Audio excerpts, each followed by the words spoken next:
प्यारे बच्चों, अस्सलामु अलैकुम वरहमतुल्लाह। आज हम 7th क्लास की सोशल साइंस की किताब आवर एनवायरनमेंट का जो सबक पढ़ने जा रहे हैं वो है एक्सोजेनिक फोर्सेस।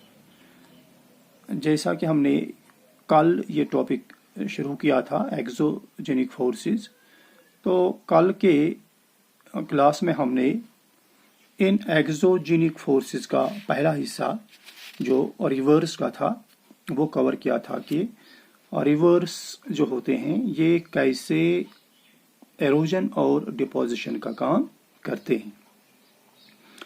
तो अब हम थोड़ा इसी को आगे बढ़ाएंगे। आज की क्लास में सी वेव्स, ग्लेशियर्स और विंड जो इसके दीगर अवामिल हैं, एक्सोजेनिक फोर्सेस में जो दूसरे अवामिल आते हैं, इनके बारे में जानने की कोशिश करेंगे।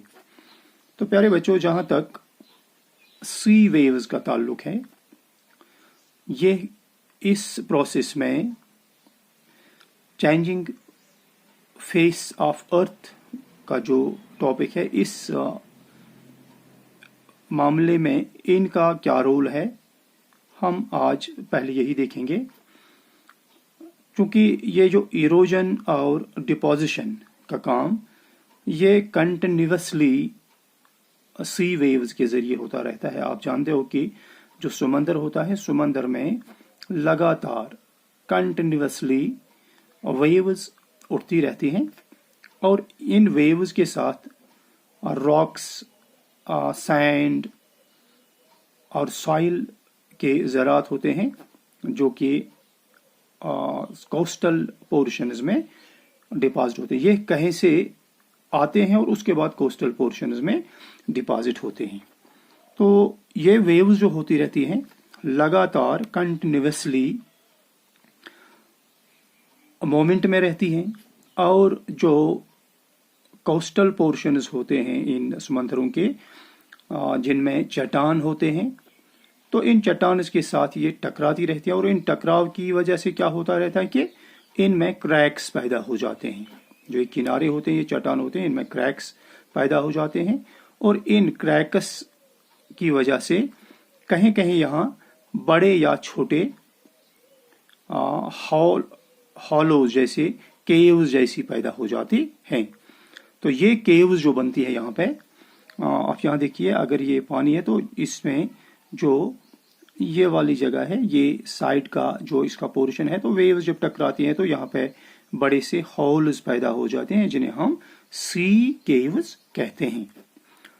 तो ये सी केव्स, चूंकि ये पहले जब होती हैं तो छोटी होती हैं, लेकिन इनके साथ कंटिन्यूअसली इन वेव्स का तसादुम होता रहता है, तो इस हालत में क्या हो जाता है कि ये सी वेव्स जो होते हैं, सी केव्स जो होती हैं, ये थोड़ी बड़ी हो जाती हैं और इनका जो ऊपर से आरूप वाला पोर्शन कायम रहता है और एक साइड में रहता है और बाकी हिस्सा ये इरोज हो जाता है।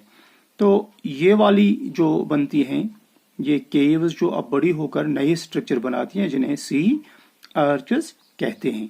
यहाँ पे ये साइड वाली वेव है और ऊपर से इसका छत कायम रहता है, लेकिन यहाँ पे जो ये पोर्शन है, बाकी साइड वाला पोर्शन ये अलग हो जाता है, तो यहाँ भी पानी होता है और बीच में कहीं पे ये बन जाता है, तो इसे सी आर्च कहते हैं। अब ये सी आर्च जो है फर्दर ब्रेक हो जाती हैं और फाइनली इनकी एक वॉल सी रहती है और ये वॉल जो होती है इसे हम स्टॉक कहते हैं। अब इन स्टॉक्स में क्या होता है, ये सी वेव्स जो होती हैं ये अपने साथ जो ये सेडिमेंट्स यहाँ से लाते हैं, इन सेडिमेंट्स को शोर्स पे डिपॉजिट करते रहते हैं और इस तरह जो शोर्स, जो किनारे होते हैं, सी शोर्स होते हैं, जो ये किनारे जो सी के होते हैं, तो यहाँ पे एक नई चीज वजूद में आती है जिसे हम बीचेस कहते हैं। तो ये मुख्तलिफ चीजें हैं जो सी वेव्स की वजह से तब्दीलियां जो आती रहती हैं अब एक और चीज आइस जो है, आप जानते हैं कि हमारी जमीन जो है यहाँ पर कहीं बहुत बड़े बड़े ग्लेशियर्स हैं। ग्लेशियर्स क्या होते हैं असल में? These are the rivers of ice. कई इलाके ऐसे होते हैं जहाँ पे काफ़ी ज़्यादा सर्दी होती है और यहाँ पे इस सर्दी की वजह से बर्फ़ जो है लगातार जमी रहती है और ऊपर से जो नई बर्फ़ आती है ये भी जम जाती है। तो इस तरह यहाँ पर बड़े बड़े पहाड़ ये इसके आइस के बड़े बड़े पहाड़ खड़ा हो जाते हैं और कभी कभी क्या होता है कि ये इरोड हो जाते हैं, ये टूट जाते हैं। थोड़ी गर्मी लग गई तो इसका कुछ हिस्सा पिघल जाता है और ये थोड़ा इरोड हो जाते हैं। इस इरोजन से क्या हो जाता है कि यहाँ पर बहुत बड़े हॉलोज पैदा हो जाते हैं, बड़े बड़े जिसे हम खाइयाँ कहती हैं, बड़े बड़े वादियाँ जैसी पैदा हो जाती हैं। क्योंकि जब यहाँ से बर्फ मेल्ट हो जाती है तो ये हॉलो जो हैं ये पानी से फुल हो जाते हैं और जो ही ये पानी से भर जाते हैं तो इन जगहों को हम लैक्स कहते हैं। तो ये रॉक जो होते हैं या इसके साथ जो सॉइल होती है, सैंड जो होती है, इस पानी के साथ ये डिपॉजिट होनी शुरू हो जाती है और ये एक नया चीज बनाते हैं जिसे हम ग्लेशियल मैरीन्स कहते हैं। अब इस आइस के बाद अगर हम देखेंगे, आपने शायद पिछले ही महीने वहाँ हमारी एक रियासत में वो एक ग्लेशियर फट गया था जिससे इर्द गिर्द काफ़ी नुकसान हुआ था और कई प्रोजेक्ट्स हैं उनमें डैमेज हुआ था और वहाँ पे काफ़ी जानों का ज़िया हुआ था। और उसमें हमारे यहाँ एक इंजीनियर भी थे हंदवारा से जो कि श्रीनगर में इस वक्त बस रहे थे, वो भी उसमें शहीद हो गए थे। तो ये ग्लेशियर जो होते हैं ये काफ़ी, अगर ये जिस तरह ये जब ये कभी अचानक वर्स्ट हो जाते हैं, फिसल जाते हैं तो अपने इर्द गिर्द काफ़ी नुकसान करते हैं। अब विंड जो है, विंड एक और चीज़ है जो यहाँ पे इस लैंड फॉर्स में या इस जो यहाँ पे ज़मीन की जो ये चेंजिंग पोजीशन है, चेंजिंग स्टेटस है, इसमें तब्दीलियां करती रहती हैं। आमतौर पर आपने देखा होगा कि जब जो डेजर्ट पोर्शंस होते हैं, डेजर्ट्स सैंड के बने हुए, हमारे मुल्क में बहुत सारे जगहों पे, राजस्थान के साइड में काफ़ी डेजर्ट्स हैं, बड़े बड़े डेजर्ट्स हैं। तो यहाँ पे ज़्यादा रेत होती है और यहाँ का सबसे एक्टिव एजेंट जो है इस डिपोजिशन एंड एरोजन का, वो विंड माना जाता है। यहाँ बारिश कम होती है लेकिन काफ़ी तेज़ हवाएं चलती हैं। तो इन डेजर्ट्स में क्या होता है, छोटे छोटे जो रॉक्स जमा हो जाते हैं मशरूम शेप के, यानी एक यहाँ पर एक थोड़ी दूरी, दूसरी जगह थोड़ा दूर दूसरा, उसके साथ ही तीसरा, तो एक लंबी कतार सी बन जाती है इनका।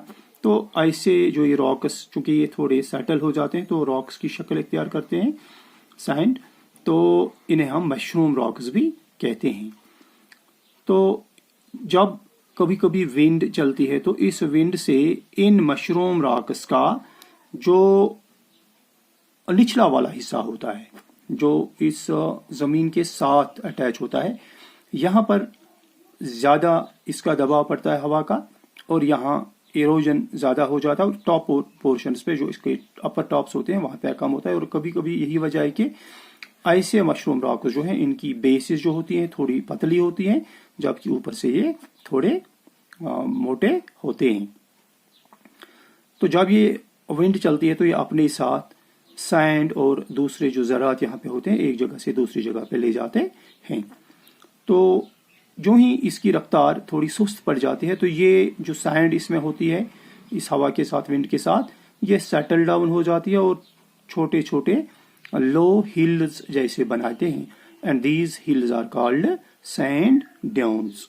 तो ये वो अवामिल थे जिन्हें हम एक्सोजीनियस फोर्सेस में शुमार करते हैं। तो इनसे ये तब्दीलियां आ जाती हैं और कल हम कल के टॉपिक में इसी सबक के जो टेक्स्ट के क्वेश्चन हैं वो देखेंगे। तब तक के लिए खुदा हाफिज।